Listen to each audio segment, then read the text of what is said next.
15 വർഷമായി ആഘോഷിച്ച് ചിറയൻകീഴ്ക്കാരുടെ തൃശ്ശൂർ പൂരമായി മാറിക്കൊണ്ടിരിക്കുന്ന ഈ സ്മൃതി സായാഹ്നത്തിൻ്റെ മഹത്തായ വേദിയിൽ നിൽക്കുമ്പോൾ അഭിമാനം കൊണ്ടും ഓർമ്മകൾ കൊണ്ടും എൻ്റെ മനസ്സ് നിറഞ്ഞു തുളുമ്പുന്നുണ്ട്.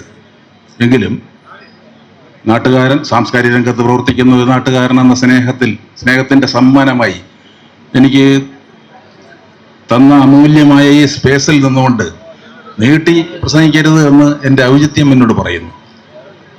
ഞാൻ പറഞ്ഞില്ലേ, ക്ലൈമാക്സ് കഴിഞ്ഞു. ചില സിനിമകൾ ക്ലൈമാക്സ് കഴിഞ്ഞും കുറച്ചുകൂടി നീളം. അതിന് സിനിമാ സാങ്കേതികതയിൽ പറയുന്നത് ടെയിൽ പീസ് എന്നാണ്.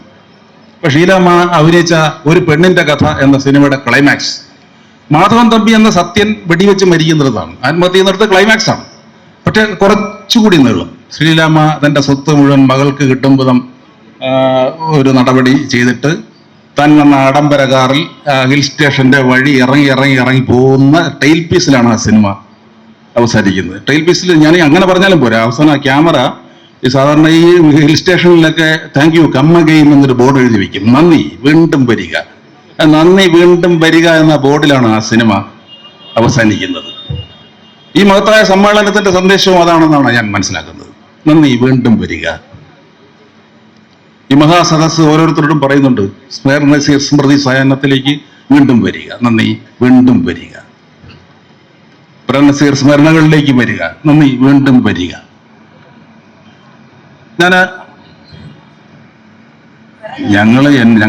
ഞങ്ങളുടെ തലമുറയുടെ കൗമാരത്തിന്റെയും യൗവനത്തിന്റെയും സ്വപ്ന നായികയാണ് ഷീല. ഞങ്ങൾ അന്നൊക്കെ ഷീല എന്നാണ് വിളിച്ചിരുന്നത്. പക്ഷെ ഇപ്പോൾ ഈ സദസ്സിൽ, ഈ വേദിയിൽ അവരെ ഷീലാമ്മ എന്നാണ് വിളിക്കേണ്ടതെന്ന് എൻ്റെ ഔചിത്യം എന്നോട് പറയുന്നു. അതുകൊണ്ട് ഞാൻ ഷീലാമ്മ എന്ന് വിളിക്കുകയാണ്. അവരിപ്പോഴും സ്വപ്ന സുന്ദരി തന്നെയാണ്. ഞാൻ ഷീലാമ്മയെ കുറിച്ചൊരു കാര്യവും പ്രേംനസീറിനെ കുറിച്ചൊരു കാര്യവും പറഞ്ഞുകൊണ്ട് എൻ്റെ പ്രസംഗം പൂർത്തിയാക്കാമെന്നാണ് വിചാരിക്കുന്നത്.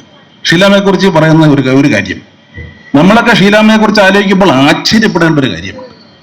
മലയാള സാഹിത്യത്തിലെ 1 ഡസനിലധികം ഐക്കോണിക് നായികമാരെ, വെറുതെ ഒരു നോവലിലൊരു നായിക കാണും, അതുപോലെയല്ല, ഐക്കോണിക് നായികമാരെ, ഇതിഹാസ നായികമാരെ സ്ക്രീനിൽ അവതരിപ്പിച്ച നടിയാണ്. അനശ്വര പ്രണയത്തിന്റെ പ്രതീകമായ കറുത്തമ്മ മലയാള നാടക ചരിത്രത്തിലെ ഏറ്റവും മികച്ച ഡയലോഗ് എന്ന് ഞാൻ വിശ്വസിക്കുന്ന രോഗം ഒരു കുറ്റമാണോ ഡോക്ടർ എന്ന ഡയലോഗ് ചോദിച്ചുകൊണ്ട് അശ്വമേധത്തിൽ അവതരിപ്പിച്ച സരോജം, നോവൽ വായിക്കാത്തവർക്കും പരിചയമുള്ള കള്ളിച്ചെല്ലമ്മ, എൻ പിള്ളയുടെ ഇടിവെട്ട് നായികയായ കാപ്പലിക, ഉറൂവിന്റെ ഉമ്മച്ചു,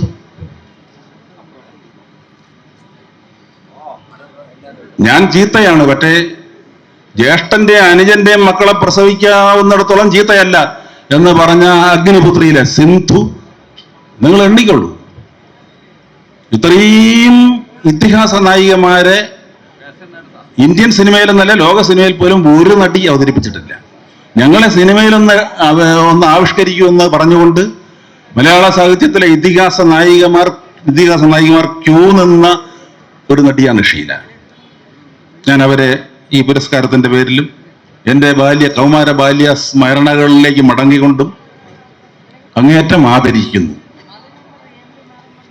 നസീറിനെ കുറിച്ച് ഈ ഓരോ സ്മൃതി, ഞാൻ കഴിഞ്ഞ 15 സ്മൃതി സായാഹ്നങ്ങളാണ് നടന്നിട്ടുള്ളത്. ഈ 15ലും പ്രേംനസീർ അനുസ്മരണ പ്രസംഗം നടത്താനായിട്ട് ഞാൻ ഇവിടെ വന്ന് നിന്നിട്ടുണ്ട്. ഇവിടെ നടന്ന പ്രസംഗങ്ങളെല്ലാം പ്രേംനസീർ അനുസ്മരണ പ്രസംഗങ്ങളായതുകൊണ്ട് ഇനിയൊരു പ്രേംനസീർ അനുസ്മരണ പ്രസംഗത്തിന് പഴുതുണ്ടെന്ന് എനിക്ക് തോന്നുന്നില്ല. ഓരോ സ്മൃതി സായാഹ്ന നോട്ടീസ് വരുമ്പോഴും ഞാൻ വ്യാകുലപ്പെടും, എന്താണ് ഇനി പ്രേംനസീറിനെ കുറിച്ച് പൊതുവായി പറയാനുള്ളത്. പക്ഷേ പ്രേംനസീർ സ്മൃതി സന്ധിയുടെ പ്രഭാതം പൊട്ടിവിടുമ്പോൾ എനിക്ക് എന്തെങ്കിലും നേരത്തെ പറയാത്തതെന്ന് തോന്നും. ആരും പറയാത്തതെന്ന് പറയുന്നില്ല, ഞാൻ പറയാത്തത് ഒരെണ്ണം തോന്നും. അപ്പൊ അതുപോലെ തന്നെ ഇന്നും സംഭവിച്ചു. ഒരു കൊച്ചു സംഭവമാണ്, ഒരു മിത്താണ്, ഒരു യാഥാർത്ഥ്യം മാത്രമല്ല, ഒരു സ്വപ്നവും ഒരു മിത്തും ഒക്കെ കൂടെ ചേർന്ന ഒരു കൊച്ചു കഥയാണ്. പ്രേംനസീറിനോട് ഒരു പത്രപ്രവർത്തകൻ ചോദിച്ചു, എന്താണ് ഈ അത്ഭുതകരമായ സൗന്ദര്യത്തിന്റെ രഹസ്യം? നസീർ പറഞ്ഞു, ഈ സൗന്ദര്യം എന്റേതല്ല. 1.5-2 വയസ്സിൻ കാലത്ത് ചിറയൻകീഴിലെ അമ്മമാർ തന്ന മുലപ്പാലിന്റെ സൗന്ദര്യമാണ് ഇത്.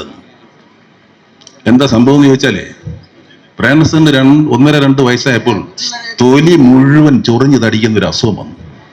ഉണ്ണി ഇരുട്ട വിളക്ക കരച്ചിലാണ്. അന്ന് വലിയ അലോപ്പതി മരുന്നൊക്കെ ഇവിടെ വന്നു തുടങ്ങിയിട്ടേ ഉള്ളൂ. 1926-ലാണ് പിന്നെ പ്രേംനസീർ ജനിച്ചത്. അപ്പൊ എന്ത് മരുന്ന് കൊടുത്തിട്ടും ഫലിക്കുന്നില്ല. അവസാനം ഈ അദ്ദേഹത്തിന്റെ വാപ്പ ആക്കോട് സാഹിബിനോട് ഒരു സുഹൃത്ത് പറഞ്ഞു, സാഹിബേ, ശിവഗിരിയിൽ ശ്രീനാരായണ ഗുരു ഉണ്ട്, ഒന്ന് ചെന്ന് കണ്ടാൽ ചിലപ്പോൾ പ്രയോജനപ്പെടും. അന്ന് ശ്രീനാരായണ ഗുരു അത്ഭുത വൈദ്യൻ എന്ന നിലയിലും പ്രസിദ്ധനാണ്. ആക്കോട് സാഹിബ് ശ്രീനാരായണ ഗുരുവിനെ കണ്ടപ്പോൾ ഗുരു കേസുകളെല്ലാം കേട്ടിട്ട് പറഞ്ഞു, അവന് 1000 തുടം മുലപ്പൽ കൊടുക്കണം. 1000 തുടം മുലപ്പൽ കൊടുത്തിട്ട് എന്താണ് സംഭവിച്ചതെന്ന് എൻ്റെ അടുത്തൊന്ന് പറയാൻ പറഞ്ഞു. ഈ 1000 തുടം മുലപ്പലൊക്കെ ഒരു കുഞ്ഞിന്റെ ഒരു അമ്മയ്ക്ക് കാണും, ഇല്ലല്ലോ. അപ്പൊ അതിനെക്കുറിച്ച് ആലോചിച്ച് വ്യാകുലന ഇന്ന് ആക്കോട്ട് സാഹിബിന്റെ അടുത്ത് ശ്രീനാരായണ ഗുരു പറഞ്ഞു, അടുത്തിടെ പ്രസവിച്ച സ്ത്രീകൾ കാണുമല്ലോ, അവരെ ഒന്ന് അറിയിക്കൂ, അവരെ സഹായിക്കാതിരിക്കില്ല. അങ്ങനെ തന്നെ സംഭവിച്ചു. അടുത്ത് പ്രസവിച്ച സ്ത്രീകൾ മുഴുവൻ ഈ കുഞ്ഞായ അന്ന് പ്രേംനസീർ അല്ല, അന്ന് അബ്ദുൽ ഖാദർ എന്ന പേര് പോലും ഇട്ട് കാണില്ല, ഈ കുഞ്ഞിന് പാല് കൊടുക്കാൻ മത്സരിച്ചു എന്നാണ് പറയുന്നത്. ഇപ്പൊ ഈ കഥയുടെ മിത്തോ, ഈ കഥയിലെ സ്വപ്നമോ, ഈ കഥയിലെ യാഥാർത്ഥ്യമോ ഒന്നും അല്ല നമ്മൾ ശ്രദ്ധിക്കേണ്ടത്. തന്റെ സൗന്ദര്യം എങ്ങനെ സംഭവിച്ചു എന്ന് ചോദിച്ചപ്പോൾ ആ നസീർ ഈ സംഭവം പറഞ്ഞുകൊണ്ട് അദ്ദേഹത്തിന്റെ ഒരു സഹൃദയത്വവും അദ്ദേഹത്തിന്റെ സ്വപ്നാത്മകതയും അദ്ദേഹത്തിന്റെ ഡെമോക്രസിയും ആവിഷ്കരിച്ചതാണ് നമ്മൾ ശ്രദ്ധിക്കേണ്ടത്. ഒന്നും എന്റേതല്ല, ഈ കാണുന്നതൊന്നും ശാശ്വതമല്ല എന്ന ആത്മീയമായ ഒരു ചിന്ത അസാധാരണമായ നർമ്മ മികവോടുകൂടി പ്രേംനസീർ അനുസ്മരിച്ചതാണ് നമ്മൾ ശ്രദ്ധിക്കേണ്ടത്. ചെറിയങ്കിഴുകാരുടെ തൃശ്ശൂർ പൂരമായി തീർന്ന ഈ സാംസ്കാരികോത്സവത്തിന്റെ വേദിയിലെ അമൂല്യ നിമിഷങ്ങളിലേക്ക് എന്നെ നയിച്ച ഒരു നാട്ടുകാരൻ എന്ന സ്നേഹം കൊണ്ട് നയിക്കുന്ന കഴിഞ്ഞ 15 വർഷമായി നയിക്കുന്ന ഈ